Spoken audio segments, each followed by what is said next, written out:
France की राजधानी Paris में एआई समिट होगा और इसी में हिस्सा लेने के लिए प्रधानमंत्री मोदी पेरिस पहुंचे हैं। बीती रात फ्रांस की राजधानी पेरिस पहुंचने पर उनका जोरदार तरीके से स्वागत किया गया। पेरिस के ऑर्ली एयरपोर्ट पर मोदी इंडियन कम्युनिटी से मिले, जहां उनका स्वागत भारतीय अंदाज में किया गया। प्रधानमंत्री मोदी पेरिस एआई समिट में हिस्सा लेने के लिए पेरिस पहुंचे हैं। इस एआई समिट पर पूरी दुनिया की निगाहें इस वक्त टिकी हुई हैं। प्रधानमंत्री नरेंद्र मोदी फ्रांसीसी राष्ट्रपति इमैनुअल मैक्रोन के साथ इस एआई समिट की अध्यक्षता करेंगे। इस इवेंट में अमेरिका के वाइस प्रेसिडेंट जेडी वेंस भी मौजूद रहेंगे।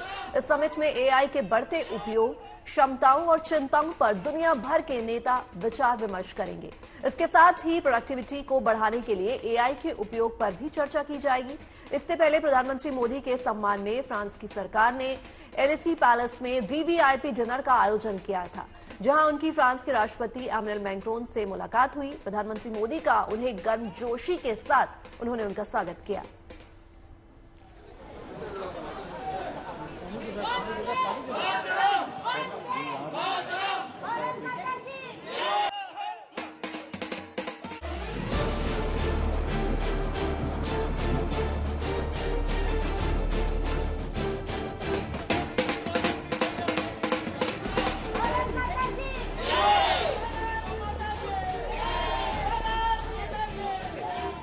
एआई शिखर सम्मेलन की सह अध्यक्षता के लिए फ्रांस पहुंचे प्रधानमंत्री मोदी का एयरपोर्ट पर भव्य स्वागत किया गया। उन्हें गार्ड ऑफ ऑनर दिया गया। पीएम मोदी की अगवानी के लिए फ्रांस के राष्ट्रपति सेबेस्टियन लोकार्नो एयरपोर्ट पर मौजूद थे। एयरपोर्ट के बाहर भारतीय मूल के लोगों ने पीएम मोदी का गर्मजोशी के साथ स्वागत किया। जैसे ही मोदी पहुंचे, भारतीय समुदाय ने अपनी खुशी का इजहार करने में कोई कसर नहीं छोड़ी। वंदे मातरम, भारत माता की जय और मोदी मोदी के नारों के साथ इन्होंने पीएम मोदी का स्वागत किया। कोई ढोल बजा रहा था तो कोई मोदी की तारीफ में गीत गा रहा था। मोदी भी दिल खोलकर लोगों से मिले, उनसे हाथ मिलाते नजर आए, उनका हालचाल भी पूछा। जाहिर इस मौके पर भारतीय मूल के लोगों का उत्साह देखते ही बन रहा था।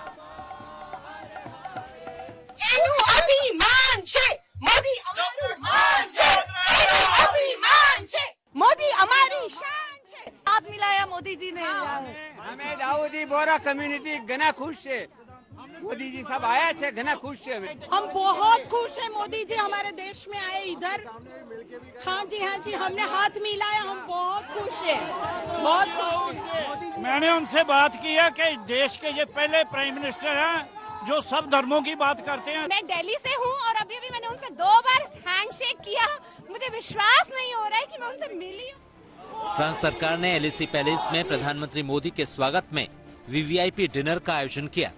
इस मौके पर मोदी और मैक्रोन की मुलाकात के यादगार पल भी सामने आए।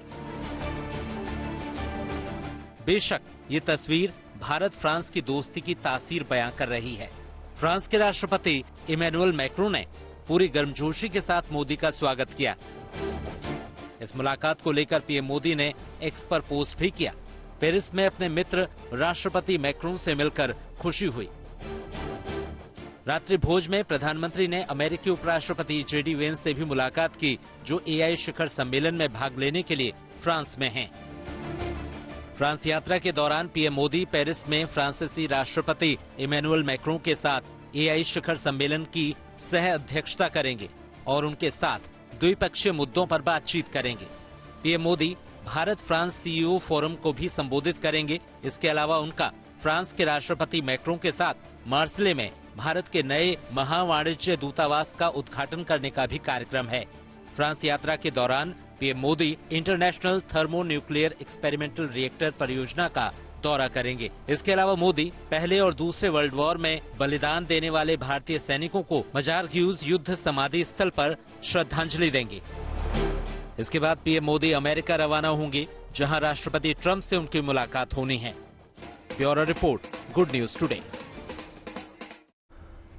और अब बात करते हैं बेंगलुरु में चल रही एरो इंडिया 2025 की, जहां भविष्य के हथियारों की प्रदर्शनी लगी हुई है। इनमें हिंदुस्तान एरोनॉटिक्स लिमिटेड का एक drone combat air teeming system यानी कि CATS की खूब चर्चा हो रही है। HAL ने भविष्य की चुनौतियों को ध्यान में रखते हुए एक ड्रोन का प्रोटोटाइप तैयार किया है। CATS दुश्मनों पर हमला करने के साथ साथ अपने ऊपर हो रहे हमलों को नाकाम करने का दम रखता है। ये दुश्मन के इलाके में 700 किलोमीटर अंदर तक जाकर सटीक हमला कर सकता है। इसे तेजस जैसे विमान से नियंत्रित किया जा सकता है। मिशन को पूरा करने के बाद ये ड्रोन अपने बेस पर लौटने में सक्षम है। माना जा रहा है कि भारत की स्वदेशी रक्षा क्षमताओं को रफ्तार देने में ये मील का पत्थर साबित होगा।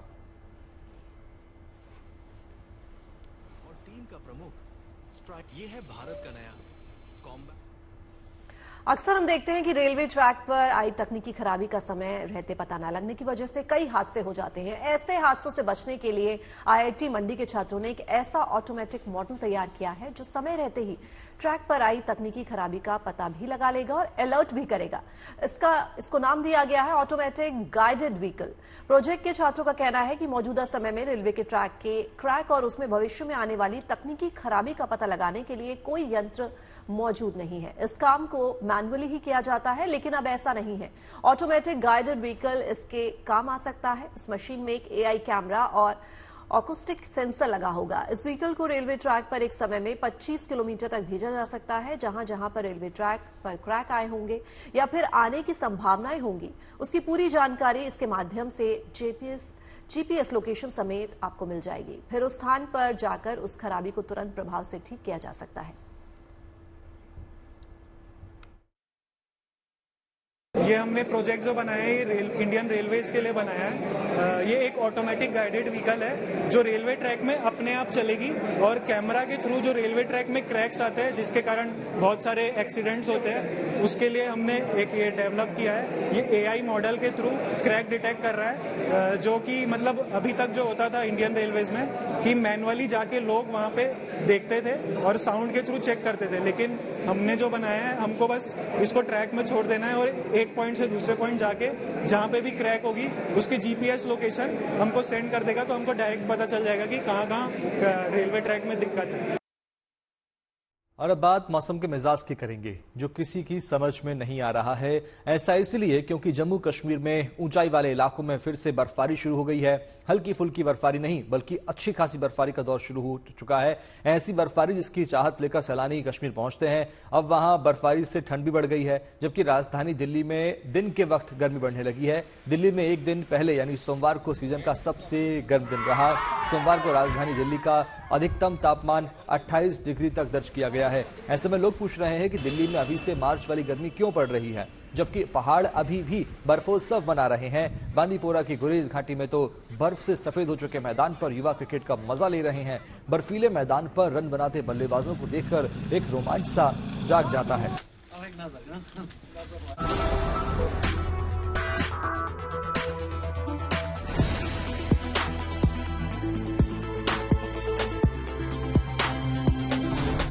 कश्मीर घाटी में एक बार फिर बर्फबारी हुई है, जिससे यहाँ के पहाड़ों में निखार आ गया है।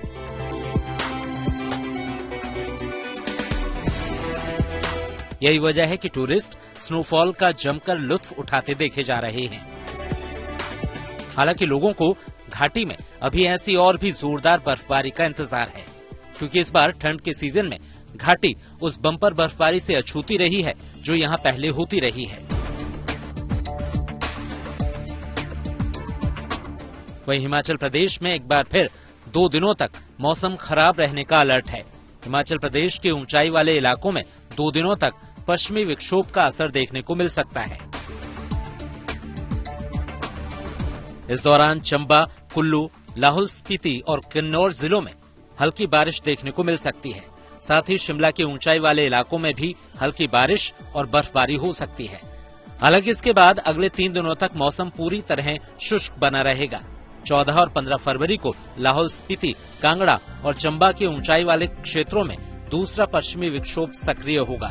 साथ ही 17, 18 और 19 फरवरी को हिमाचल प्रदेश के ऊंचाई वाले इलाकों पर तीसरा पश्चिमी विक्षोभ सक्रिय होगा। इसके असर के चलते हिमाचल प्रदेश के ज्यादातर हिस्सों में बारिश होने की आशंका है।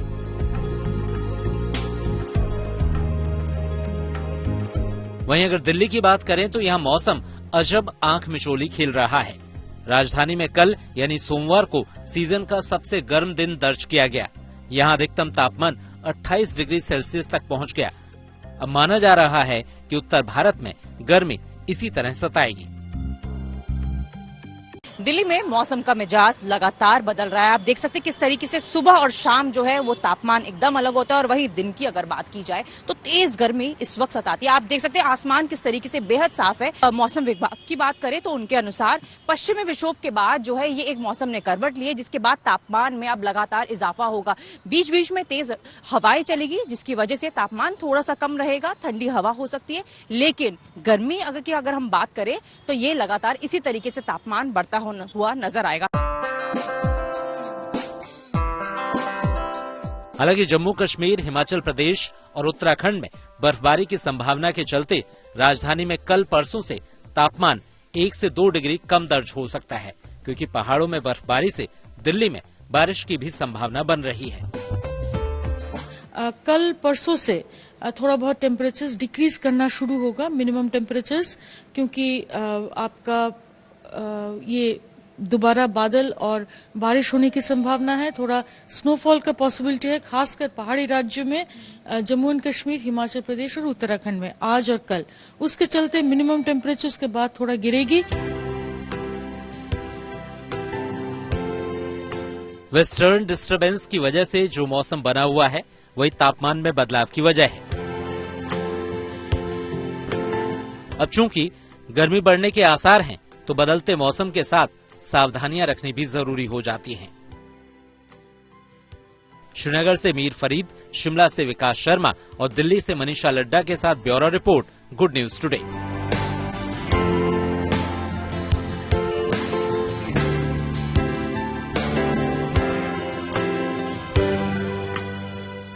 को लेकर चलते हैं महाकुंभ के मेले में। प्रयागराज की धरती इन दिनों करोड़ों श्रद्धालुओं की आस्था से अभिभूत है। आस्था के इस महाकुंभ में अब तक 45 करोड़ से ज्यादा लोग डुबकी लगा चुके हैं और कल माघ पूर्णिमा है, लिहाजा भक्तों का यह आंकड़ा सारे रिकॉर्ड तोड़ सकता है। रिकॉर्ड भक्तों के पहुंचने की वजह से प्रबंधन ने अभी से कमर कस ली है।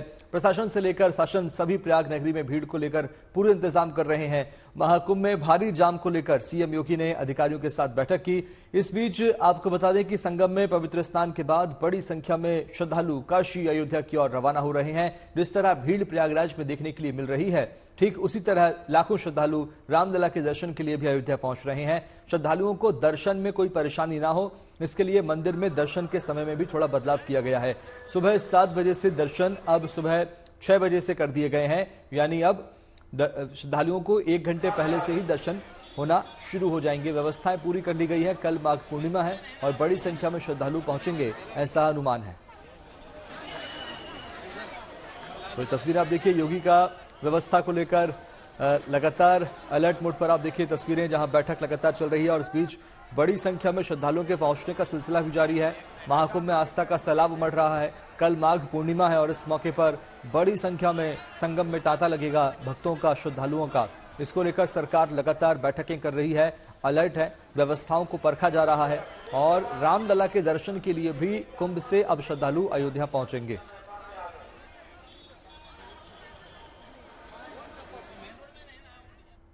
तो कल माघी पूर्णिमा का अहम स्नान है, फिर से भारी भीड़ उमड़ने वाली है। रविवार को लगे जाम के बाद कल के महास्नान के लिए कल से ही इंतजामों को और दुरुस्त करना शुरू कर दिया गया है। कल सीएम योगी आदित्यनाथ ने वीडियो कॉन्फ्रेंसिंग से महाकुंभ की व्यवस्था से जुड़े अफसरों और कई जिलों के आला अफसरों के साथ तैयारियों पर मंथन किया और नए दिशा निर्देश जारी किए। आपको बताते जा रहे हैं कि ताजा व्यवस्था आज से लागू की गई है। आज सुबह 4 बजे से संपूर्ण मेला क्षेत्र को नो व्हीकल जोन घोषित कर दिया गया है, यानी कुंभ क्षेत्र में आवश्यक सेवा के वाहनों को छोड़कर बाकी वाहनों के प्रवेश और निकासी पर रोक लगा दी गई है। शाम 5 बजे से यही व्यवस्था प्रयागराज शहर में लागू हो जाएगी, यानी प्रयागराज शहर में वाहनों का प्रवेश और निकास शाम 5 बजे से बंद हो जाएगा। कल माघी पूर्णिमा स्नान के समापन तक व्यवस्था लागू रहेगी। प्रयागराज में किस तरीके से व्यवस्था है, क्योंकि जो बाहर से गाड़ियां आ रही है उसको पुलिस देखिए किस तरीके से रोक रही है। पुलिस इसको पार्किंग में डालना चाह रही है, क्योंकि आगे प्रयागराज कुंभ है और ये नेहरू पार्किंग है। ये जो रूट है ये दिल्ली से, मध्य प्रदेश से भी कई गाड़ियां आती हैं। हालांकि जो यूपी 70 की गाड़ियां हैं उनको जाने दिया जा रहा है, लेकिन इसके अलावा जो आप देखिए राजस्थान की गाड़ी है, ये चूंकि बाहर प्रदेश की गाड़ी है, इस गाड़ी को पार्किंग में डाला जा रहा है। यहाँ पर देखिए कि जो दूसरी गाड़ी है यूपी 73 नंबर की गाड़ी है, इस गाड़ी को भी अब रोका जा रहा है, क्योंकि पुलिस फोर्स यहाँ पर तैनात है और ये पुलिस फोर्स पूरी तरीके से अंदर किसी प्रकार से गाड़ी नहीं जाने देना चाहती। वजह है कि जो जाम लग रहा है वो उसकी वजह से यहाँ पर ही गाड़ियों को पार्क करने के लिए कहा जा रहा है। हालांकि जो सरकारी बसें हैं उनको जाने दिया जा रहा है, लेकिन जो अन्य गाड़ियां, चाहे वो राजस्थान की हो, गाजियाबाद की हो, मध्य प्रदेश की हो, उन सभी गाड़ियों को इसी पार्किंग में पुलिस के द्वारा भेजा जा रहा है। प्रयागराज में जो भीड़ बढ़ी है अचानक से जो श्रद्धालुओं की, उसको लेकर ये सारी व्यवस्था की गई है और इन्हीं व्यवस्था के तहत ये पूरे इंतजाम किए गए हैं। साफ तौर से पुलिस चाहती है कि उन गाड़ियों को सिटी तक अंदर आने ही ना दिया जाए, जिससे कि जाम की व्यवस्था हो, और ये व्यवस्था लागू कर दी गई है। अब अगर बाहर से, गाजियाबाद से, पंजाब से, चंडीगढ़ से या मध्य प्रदेश से या कहीं भी जिले से कोई गाड़ी आती है, उनको रोक लिया जाएगा, उनको अंदर नहीं जाने दिया जा रहा है, क्योंकि जो फोर्स है वो ज्यादा है प्रयागराज कुंभ में। और ऐसे में अब इसी पार्किंग के अंदर हजारों की तादाद में गाड़ियों को पूरी तरीके से ले लिया जा रहा है। हमारे साथ यहाँ पर देखिए पुलिस ये मौजूद है, पुलिस के ऑफिसर मौजूद है, हम उनसे भी पूछ लेते हैं एक बार। सर ये बताइए कि किस प्रकार की गाड़ियों को आप लोग रोक रहे हैं? क्या कल जो यूपी 70 गाड़ियां हैं वो जा रही हैं। ओके, और कौन सी गाड़ियां हैं जिनको आप पार्किंग में भेज रहे हैं? अन्य जो भी है, अन्य डिस्ट्रिक्ट की या फिर अन्य स्टेट की सारी गाड़ियां। क्या दिशा निर्देश है आप लोगों को? क्या ये है? देखिए, साफ तौर से यहाँ का मानना है कि जो अन्य स्टेट की गाड़ियां हैं उनको अंदर भेजा जा रहा है, लेकिन जो यूपी 70 यानी कि जो इलाहाबाद की है, प्रयागराज की है, उनको ही जाने दिया जा रहा है। तो ये व्यवस्था है प्रयागराज कुंभ में भीड़ को, श्रद्धालुओं को कंट्रोल करने के लिए। हम आपको तस्वीरें दिखा रहे हैं किस कदर पुलिस अब लगी हुई है इस भीड़ को कंट्रोल करने के लिए। प्रयागराज से कैमरा पर्सन संजय सिंह के साथ आशीष श्रीवास्तव। और आस्था की नगरी के कुछ ड्रोन से ली गई तस्वीरें आपको दिखाते हैं। देखिए, संगम तट पर हजारों की संख्या में लोग एक साथ त्रिवेणी में डुबकी लगा रहे हैं। हर तरफ आस्था की बयार बह रही है। ये तस्वीरें ड्रोन से ली गई हैं, जो अपने आप में बहुत विहंगम है। तस्वीरें संगम तट की है, प्रयागराज की है, जहां लगातार श्रद्धालु स्नान करने के लिए पहुंच रहे हैं, आस्था की पवित्र डुबकी लगा रहे हैं। सीएम योगी ने व्यवस्थाओं के निर्देश लगातार अधिकारियों को दिए हैं और कल माघ पूर्णिमा है, लेकिन उसके पहले ये ड्रोन तस्वीरें आप देखिए संगम की, त्रिवेणी की, जहां प्रयागराज में श्रद्धालुओं का तांता लगा हुआ है।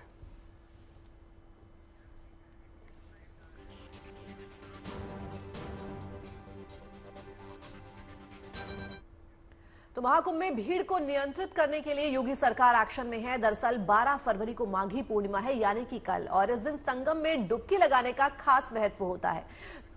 तो अब तक 45 करोड़ लोगों ने जो है वो आस्था की डुबकी लगा ली। हमारे संवाददाता आशीष श्रीवास्तव हमसे जुड़ रहे हैं। आशीष, किस तरह के इंतजाम जो हैं वो किए जा चुके हैं, क्योंकि कल माघी पूर्णिमा पर भी फिर से स्नान होने वाला है, तो योगी सरकार की तरफ से, प्रशासन की तरफ से किस तरह की व्यवस्था जो है वो की गई है ताकि कोई हताहत ना हो? देखिए, जिस तरीके से कल माघी पूर्णिमा का पूरा अमृत स्नान है, तो उसमें दो तरीके के श्रद्धालु हैं। एक तो वो जो माघी पूर्णिमा पे ही स्नान करना चाहते हैं और उनको माघी पूर्णिमा पे ही स्नान करना, दूसरे वो जिनको रेगुलर स्नान में आते हैं, अब वो अमृत स्नान बीच में पड़ रहा है तो उनके लिए अलग मैटर है। तो इस तरीके से भीड़ जो डबल तरीके से बढ़ रही है। प्रशासन ने सभी गाड़ियों को, जो भी बाहर से आने वाली है, उनको जो दूर दूर प्रयागराज के आसपास पार्किंग बनाई है वहां पे पार्क कर दिया है। अब वहां से श्रद्धालुओं को नहीं मालूम आखिर आगे कैसे जाना है, लेकिन वहीं से वो पैदल चलना शुरू कर दे रहे हैं। और जहां भी उनको कोई कन्वेंस मिल रहा है, क्योंकि प्रशासन ने वहां पर जो शटल बसें हैं उनको अब फ्री कर दिया है। अमृत स्नान के आसपास जो दिन होता है उस पे शटल बसें फ्री रहती है, तो जितने लोग उसमें बैठ के यहाँ मैक्सिमम दूरी जो तय कर लेंगे, यानी कि बैरिकेडिंग तक संगम के किनारे तकरीबन 5 किलोमीटर तक उनको छोड़ा जाएगा। इसके अलावा जो टेम्पो है, टैक्सी है या बाइक को वो हायर करके यहाँ तक आ सकते हैं। इसका साफ से मतलब है कि गाड़ी से जब वो बाहर आएंगे उनको गाड़ी में पार्किंग करा दिया जाएगा और उसके बाद वो यहाँ पर शटल बसों से आएंगे जो फ्री दी गई है, और इसके साथ साथ उसके बाद वो यहाँ तक संगम पहुंचेंगे। संगम में तकरीबन 5 किलोमीटर उनको पैदल चलना पड़ेगा, जिसके बाद वो यहाँ पहुंचेंगे। तो प्रशासन ने यातायात के लिए सारी गाड़ियों को एक जगह पार्किंग की बजाय और दूसरी तरफ साफ तौर से जो पैदल यात्री है उनको भीड़ को डाइवर्ट किया, क्योंकि जो स्टेशन है उन स्टेशनों पे आने वाली ट्रेन से जो भीड़ है उसको एक लंबे रास्ते से डाइवर्ट किया जिससे कि वो संगम तक पहुंच सके। आपको मैं तस्वीरें दिखाऊं मेरे पीछे की, आप देखिएगा कि दूर तक जो आपको दिख रहा है वो सिर्फ श्रद्धालु दिख रहे हैं और वो श्रद्धालुओं की ये रेला है पूरी तरीके से। सुबह होते ही सारे श्रद्धालु संगम स्नान के लिए जाने लगे हैं और अब तो क्योंकि माघी पूर्णिमा है कल, तो उसको लेकर और भी सारे श्रद्धालु लगातार यहाँ पहुंच रहे हैं। ये तो साफ है कि श्रद्धालु बिल्कुल भी रुकने का नाम नहीं ले रहे हैं और ऐसे में कल के लिए बड़ा चैलेंज होगा। बिल्कुल आशीष, कल का स्नान एक बड़ी चुनौती होगी प्रशासन के सामने, सरकार के सामने भी, चूंकि कई अमृत स्नान अभी हमने देखे और तमाम चुनौतियों का सामना सरकार ने यहाँ पर किया, व्यवस्थाओं को बनाकर भी रखा। कल व्यवस्था बनाकर रखना एक बड़ी चुनौती है। क्या अनुमान कल कितनी तादाद में श्रद्धालु पहुंचेंगे? ये 45 करोड़ का आंकड़ा कितना आगे जाएगा? देखिए 45 करोड़ का जो अमूमन था वो मान के चल रहे थे सरकार कि एक दिन में 1 करोड़ यानी कि लगभग लोग आते हैं। तो अगर ये 45 दिनों का जो मेला है वो 45 करोड़ लगभग लोग आएंगे, लेकिन जो अमृत स्नान से उसमें इतनी ज्यादा दुगनी तादाद में लोग आए कि आज की डेट में माघी पूर्णिमा अभी है कल और अभी ये तीसरा अमृत स्नान है, उसके बाद चौथा भी होगा, अभी ही 45 करोड़ हो जा चुके हैं। तो सोचिए आने वाले समय में कितना हुआ। और जो 1 करोड़ की तादाद पर डे आती है उसके आसपास तो ज्यादा हो सकता है, 1.5-2 करोड़ या 3 करोड़ भी पहुंच सकते हैं। तो ये अमूमन एक एवरेज है कि कहीं ना कहीं श्रद्धालु आ रहे हैं, उनके लिए इसका इंतजाम किया जाए, क्योंकि इससे पहले जो स्नान हुए थे उसमें इतने करोड़ों लोग आए थे, जिसकी वजह से इंतजाम तो है, बट इनको गाड़ियों को और कैसे पार करना है, कैसे जो लंबे लंबे जाम लगे हैं तो दूरी स्टेशन से उनको कैसे कम की जाए, कैसे लोगों को सहूलियत दी जाए, इसके लिए पूरा मैनेजमेंट प्रशासन बना रहा है।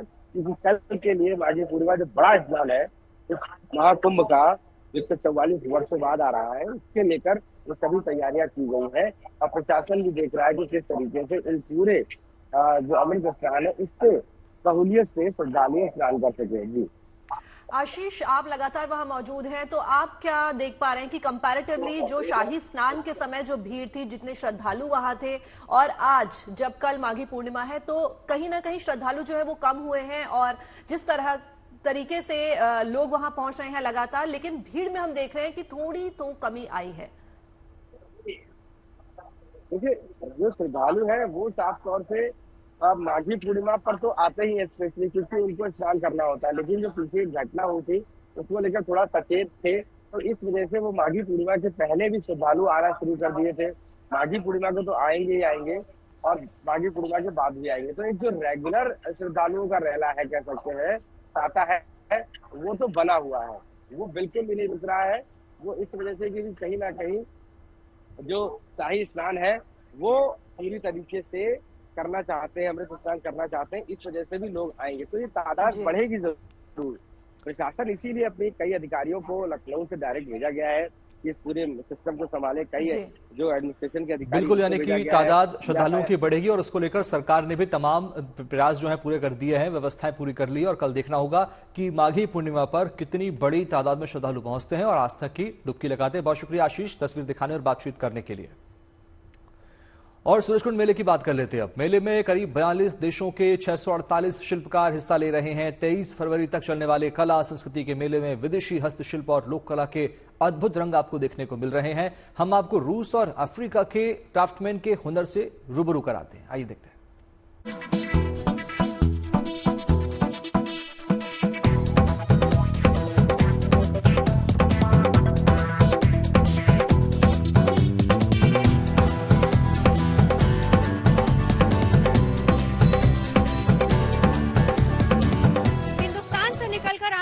स्टॉल्स की भी सैर कराना बहुत जरूरी है।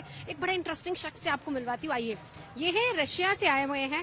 हेलो हेलो, अंग्रेजी इनको नहीं आती है। From Dagestan, Russia, handmade and would. ये एक्चुअली मुझे समझा चुके, तो मैं बता देती हूँ। ये बताना चाह रहे हैं कि वहाँ की कला है जिसको लेके ये लोग यहाँ पर आए हैं। इनको अंग्रेजी नहीं आती, ना ये बता सकते ना समझ सकते हैं, लेकिन अपनी उस कला को यहाँ पर ये प्रदर्शित कर रहे हैं। और बिल्कुल उस तरीके से बना दिया है। और जो सबसे खास बात यह है कि प्रधानमंत्री मोदी के फैन है। Narendra Modi, Putin, he is Sochi, Krasная Polyana, Russia. He is my family. craft. So Narendra Modi went to your Да, Sochi, да. देखिए, ये बताना ये चाह रहे हैं कि प्रधानमंत्री नरेंद्र मोदी जिस दौरान गए थे वहाँ पुतिन के साथ वो आए थे और वो इनके स्टॉल पर यहाँ पर आए थे और इनकी कला को बहुत अप्रिशिएट किया था। कुछ बातों में हमको ये भी पता चला है कि उसी वजह से ये हिंदुस्तान आए हैं, हिंदुस्तान इनको बहुत अच्छा लगता है। Do you like India? Welcome to Russia, please. Okay. उन्होंने मुझे वेलकम टू रशिया बोला। I will definitely. Thank you so much. स्पasiba. देखिए, बहुत ही खूबसूरत सी चीजें जो वहां से लेकर आए हैं, लेकिन वही होता ना कि एक जगह का कल्चर और दूसरी जगह का कल्चर दोनों को मिलाने की भी कोशिश होते हैं। इस तरह के ओकेजन, इस तरह के छोटे छोटे मेले, तो सूरजकुंड मेले से ट्यूनीशिया, रशिया, ये दो जगहों की झलक, कुछ हमारे प्रधानमंत्री के भी बड़े फैंस हमको यहाँ मिल रहे हैं, तो आइए आपको आगे लिए चलते हैं।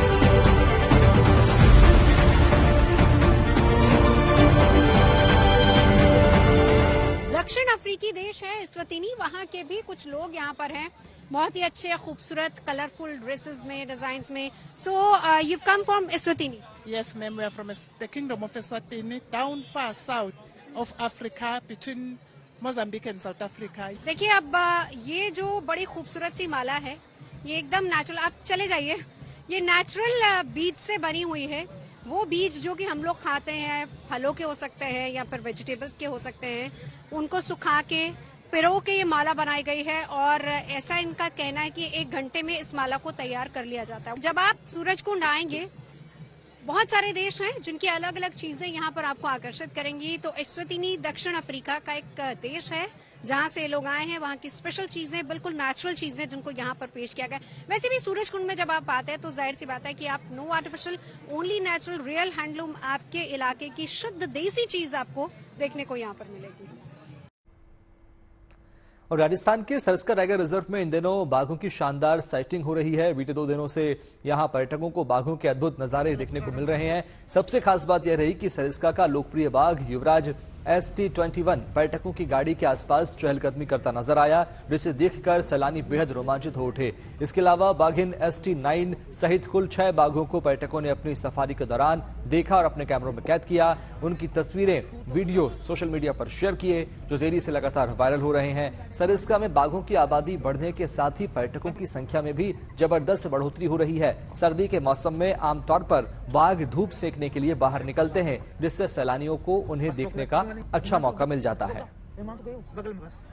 तो सरिस्का टाइगर रिजर्व की तस्वीर आप देखिए, यहाँ बाघ और बाघिनों का दीदार पर्यटकों ने किया। ना सिर्फ दीदार किया बल्कि उनकी तस्वीरें अपने फोन में कैद भी की और उन्हें सोशल मीडिया पर शेयर किया है। और अब चलते हैं राजस्थान से तमिलनाडु। तमिलनाडु में आपको दिखाते हैं यहां मनाए जा रहे थाई पुसम त्योहार की एक झलक। ये प्रमुख त्योहार है जो खासकर तमिल समुदाय द्वारा मनाया जाता है। ये त्योहार माघ माह के पूर्णिमा तिथि के मौके पर मनाया जाता है और विशेष रूप से भगवान मुरुगन की पूजा होती है। इस दिन भक्त तीर्थ स्थलों पर जाते हैं, व्रत रखते हैं और भगवान मुरुगन की आराधना करते हैं। इस त्योहार को तमिलनाडु व केरल के साथ साथ श्रीलंका, अफ्रीका, अमेरिका, थाईलैंड जैसे दूसरे देशों में भी तमिल समुदाय के लोग बहुत ही उल्लास और उत्साह के साथ मनाते हैं। तो कुड्डालोर में ज्योति दर्शन, डिडिगुल में थाई पुसम उत्सव की धूम देखने को मिल रही है।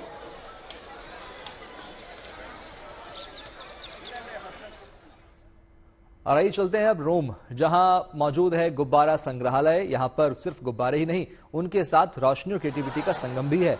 मंत्रमुग्ध कर देने वाली तस्वीरें आपको दिखा रहे हैं। यहां पर कल्पना और कला की उड़ान एक साथ देखी जा सकती है। दुनिया के अलग अलग इलाकों से लोग इसे देखने के लिए पहुंच रहे हैं। यहां पर कई तरह के हैरत अंगेज शो प्रस्तुत किए जाते हैं, जिन्हें देखकर लोग हैरत में पड़ जाते हैं। आश्चर्य से भरी इस प्रदर्शनी को देखने के लिए सभी उम्र के लोग आते हैं। आपको बता दें कि 30 मार्च तक चलने वाले आयोजन में दुनिया भर से लोग पहुंच रहे हैं।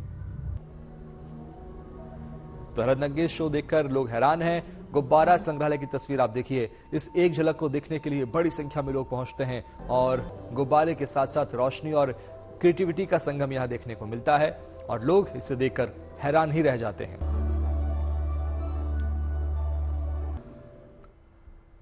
और आगे बढ़ते हैं, बात करते हैं ओलंपिक आइस डांसिंग चैंपियनशिप की। फ्रांस की ग्रेबेला पापाडाकिस और अमेरिका की मैडिसन हब्बेल ने ज्यूरिख में ऐसा परफॉर्म किया कि सभी ने दांतों तले उंगलियों को दबा दिया।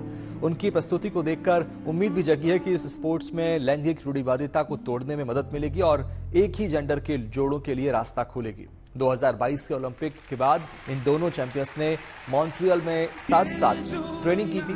तब उन्होंने कुछ नया करने की सोची। फिलहाल ऐसी प्रतियोगिताओं में महिला और पुरुष की जोड़ी होती है। 2022 के अक्टूबर में सबसे पहले कनाडा में एक ही जेंडर के लोगों को एक साथ ऐसे खेलों में भाग लेने की अनुमति देने का फैसला किया गया था, लेकिन दुनिया में अभी ऐसा नहीं हुआ है।